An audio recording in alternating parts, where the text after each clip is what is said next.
Narito ang mensahe ng Panginoon sa iyo ngayon.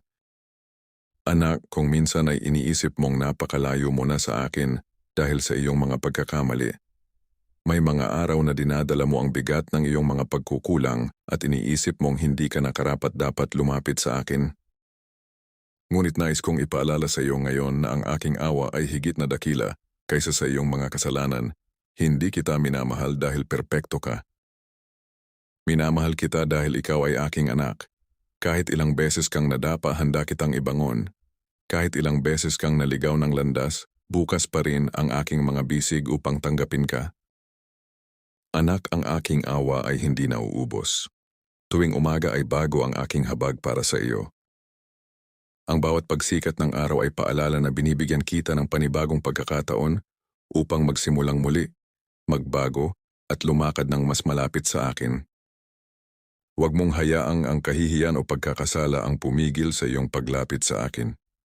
Hindi ako Diyos na naghihintay upang parusahan ka.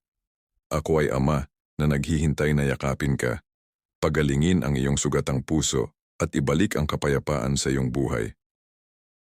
Kapag taos-puso kang nagsisisi at lumalapit sa akin, hindi ko ibinibilang ang iyong nakaraan laban sa iyo. Pinatatawad kita at binibigyan ng bagong simula, sapagkat ang aking pag-ibig ay hindi sumusuko at ang aking awa ay walang hanggan. Anak, kung paanong nais mong maranasan ang aking awa, nais ko ring ipakita mo ang awa sa iba. Magpatawad sa mga nagkamali sa iyo. Magpakita ng habag sa mga nanghihina. Magbigay ng pag-asa sa mga nawawalan ng lakas. Sa bawat pagkakataong pinipili mong maging maawain, ipinapakita mo ang aking puso sa mundong ito. Huwag kang matakot sa iyong kinabukasan. Ang iyong nakaraan ay hindi ang magpapasya sa iyong bukas. Ako ang Diyos na kayang gawing bago ang buhay ng sinumang nagtitiwala sa akin.